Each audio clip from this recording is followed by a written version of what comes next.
Ito nga pala guys, uminit na. Lalabas naman tayo kahit papaano. Ako nga pala, si Simer.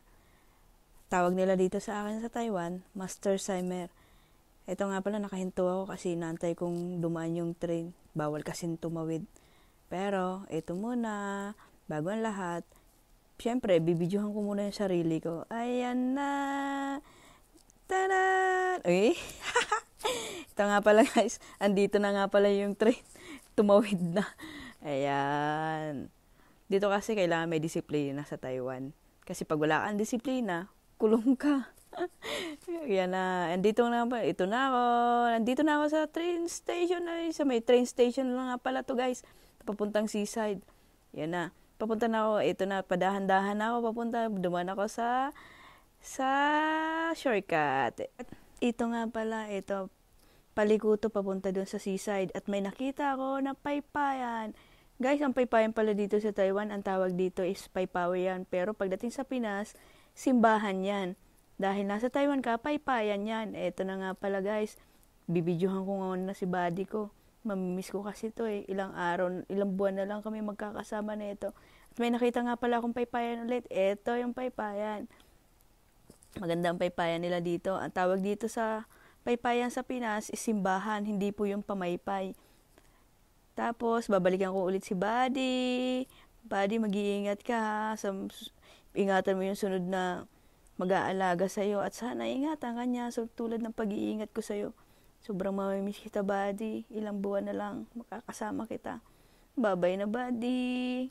At ito nga pala, yung papunta sa seaside. Ito na, pupunta ako sa seaside. Magliliwaliw ako kasi na-stress ako ng ilang araw. Ito nga pala guys, nandito na nga pala ako. Ito na nga pala ako. Ayan, dumating na ako sa destination ko.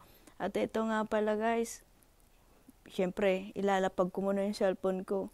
Yan, nilapag ko dyan yung cellphone ko. Tapos, lumakad ako pero bumalik akong konti.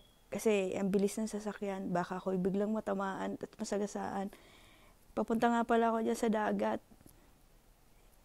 Ayan, papunta na ako sa dagat. Oops, teka lang. Naiwan ko yung cellphone ko. Nakalimutan ko. Wala pala akong taga-video kasi mag-isa lang ako sa buhay. Ayan. Siyempre, kukunin ko yung cellphone ko. Sayang din naman. Wala. Ito na nga pala. Nasa dagat na ako. Ayan, si Manong. Si Manong, nakita ko, naghahanap siya ng ng mga shield. Ewan ko kung anong gagawin niya sa shield. Ito nga pala yung yung dagat dito. Malinis dito, guys. Hindi katulad sa Pinas. Puro basura. Ito nga pala, naisipan ko umihi muna kasi ihing-ihi na ako. Tapos biglang, nag-picture muna ako, nag-video muna ako. Ayan, ayan. Kasi wala naman akong taga-video, mag-isa lang ako dyan. At ito nga pala guys, ang electric pa nila dito, napakalaki. Kaya pala ang lamig.